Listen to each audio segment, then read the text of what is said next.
नमस्कार दोस्तों, कहानियों की श्रृंखला में आज की कहानी एक राजस्थानी लोक कथा है। यादवेंद्र शर्मा चंद्र की लिखी हुई शतरंज के दांव। दो बचपन के मित्र थे। वे हर काम साथ साथ करते थे। उनमें एक दुष्ट प्रकृति का स्वार्थी भी था। उसका नाम श्याम था। दूसरा मित्र भला और दयालु था। उसका नाम राम। श्याम राम के साथ कपट करने से बाज नहीं आता था। फिर भी राम मित्रता के नाते चुप रह जाता था। उन दोनों ने तय किया कि साथ साथ धंधा करेंगे और साथ साथ विवाह भी करेंगे। जब दोनों की सगाई हो गई तो श्याम ने राम से कहा, मित्र, मेरी ससुराल रूपगढ़ गांव में है। मेरे ससुर का नाम गिरधारी लाल है। तुम जाकर मेरी होने वाली बहू को देख कर आओ। आकर बताओ वो कैसी है। राम रूपगढ़ चला गया। वह गिरधारी लाल के घर पहुंचा। उसने गिरधारी से कहा, मैं श्याम का मित्र हूँ, किसी व्यापार के सिलसिले में आया हूँ, कल वापस चला जाऊंगा। गिरधारी लाल ने उसका खूब स्वागत किया। इस बीच राम ने श्याम की बहू को भी देख लिया। वह वापस आया तो श्याम ने पूछा, मेरी बहू कैसी है। राम को झूठ बोलने की आदत नहीं थी। वह यह भी समझता था कि कड़वा सच अप्रिय होता है। उसने सोचकर कहा, मित्र, तुम्हारी पत्नी न तो सुंदर है और न ही कुरूप। वह एकदम साधारण है। हालांकि वह जरा भी सुंदर नहीं थी। श्याम तो संकालू था ही। उसने सोचा, शायद राम ने जलन और ईर्ष्या से ऐसा कहा है। मेरी बहू जरूर बहुत सुंदर होगी। यह जानबूझकर उसकी प्रशंसा नहीं कर रहा। अब राम ने कहा, मित्र, अब तुम तारागढ़ जाओ और मेरी बहू को देखाओ। श्याम दूसरे दिन तारागढ़ गया। राम के ससुर का नाम फतेहचंद था। श्याम उनके घर पर ठहर गया। श्याम ने देखा, राम की बहू गीता बहुत ही सुंदर है, पढ़ी लिखी, गुणवती और अत्यंत चतुर भी। वह शतरंज की भी अच्छी खिलाड़ी थी। यह जानकर श्याम सचमुच ईर्ष्या से जल गया। उसने मन ही मन सोच लिया कि वह राम से सच नहीं बोलेगा।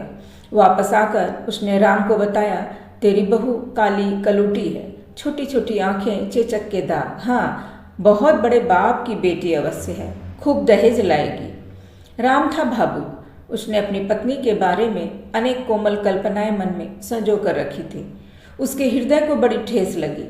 एक बार तो उसने सोचा कि वह विवाह के लिए मना कर दे, किंतु माँ बाप ने वचन दिया था, इसलिए वह चुप रहा। पर उसने तय किया वो अपनी पत्नी का चेहरा नहीं देखेगा। जब शादी नज़दीक आई तो राम ने अपनी माँ से कहा, माँ, क्या मेरी शादी 1 साल के लिए टल नहीं सकती।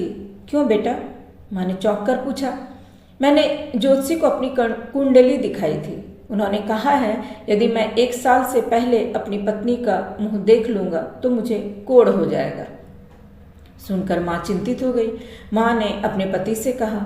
वह भी डर गया। राम के पिता ने उसकी ससुराल में खबर भिजवाई कि शादी 1 साल के लिए टाल दें। सेठ फतेहचंद प्रदेश में कई रिश्तेदारों को शादी में आने के लिए लिख चुके थे। वह बड़े ही लज्जित हुए। इसी सदमे में बीमार पड़ गए। यह बात गीता को पता चली तो उसका माथा ठनका। उसने अपनी सहेली बसंती को बुलाया। बसंती और उसने सलाह की। उन्हें लगा दाल में कुछ काला है। ज्योतिषी ग्रह दशा तो बता सकता है, पर कोढ़ी वाली बात यह उनकी समझ में नहीं आई। बसंती समझदार थी। वह राम के शहर सोनपुर पहुंची। किसी तरह उसने नौकरानी का वेश बनाकर राम के घर में काम ढूंढ लिया। वह थी बड़ी चतुर। शीघ्र ही उसने असली बात जान ली। वह हैरान हो गई। किसी बहाने वहाँ से आई और सारी बात गीता को बताई। गीता ने कहा, मुझे पहले ही विश्वास था, जरूर कोई गड़बड़ है।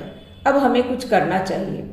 बसंती फिर वापस आ गई। एक दिन उसने बातों ही बातों में राम से कहा, आप शतरंज के अच्छे खिलाड़ी हैं, पर मेरी एक सहेली आपको मात दे सकती है। तुम्हारी सहेली? अरे, 7 जन्म में भी मात नहीं दे सकती। बुलाओ से। राम ने कहा, ठीक है। यहाँ तो वह आएगी नहीं, कल सराय में मिलो, वहीं बाजी जमेगी। बसंती ने कहा। ठीक समय पर सराय में राम और गीता मिले। गीता के रूप को देखकर राम मुग्ध हो गया। वह उसे देखता ही रह गया। खेल में मन नहीं लगा। गीता ने उससे जीत में अंगूठी ले ली। इस तरह एक एक करके गीता ने उससे तरह तरह के 7 आभूषण जीत लिए। अंत में राम ने गीता से कहा, क्या मैं तुम्हारे साथ शादी कर सकता हूँ? आप मेरे साथ शादी कैसे कर सकते हैं? आपकी सगाई तो हो चुकी है, उसे आपने तोड़ा भी नहीं है। राम ने सारी बात बताकर कहा, वह बहुत ही कुरूप है। यह आप कैसे कह सकते हैं? मेरा मित्र देख कर आया है, फिर सगाई तोड़ क्यों नहीं देते? क्या काली लड़कियां कुंवारी रह जाएंगी? कहकर गीता चली गई। अब राम रात दिन गीता के लिए बेचैन रहने लगा। एक दिन गीता ने जीती हुई वे सारी चीजें लड्डुओं में डालकर नौकरों के हाथ राम के पास भिजवा दी। कहला दिया, ये लड्डू गीता ने स्वयं बनाए हैं। स्वादिष्ट लड्डुओं के 7 थाल थे। एक थाल छोटा था, उसमें केवल 7 ही लड्डू थे। बसंती सब समझ गई। वह 7 लड्डुओं वाला थाल उठाकर राम के पास आई। राम ने कहा, मैं इन्हें नहीं खाऊंगा। बसंती ने आग्रह किया और बातों बातों में एक लड्डू तोड़ डाला। उसमें से एक अंगूठी निकली। राम चौंका। उसने उतावली से एक एक करके 7 लड्डू तोड़ डाले। 7 में हारी हुई 7 चीजें भरी हुई थी। वह समझ गया कि वह शतरंज खेलने वाली और कोई नहीं, उसकी होने वाली पत्नी थी। उसने बसंती से पूछा तो उसने सारा किस्सा सुना दिया। सारी बात सुनकर राम को बड़ा दुख हुआ। उसने शादी की हाँ भर ली और श्याम से मित्रता तोड़ ली। उसने श्याम से कहा, मित्रता में विश्वासघात महापाप होता है। तुमने मित्र के धर्म का निर्वाह नहीं किया, झूठ बोला। कृतज्ञ मित्र से तो दूर रहना ही अच्छा है। श्याम अपनी करनी पर बहुत लज्जित हुआ, मगर अब हो भी क्या सकता था।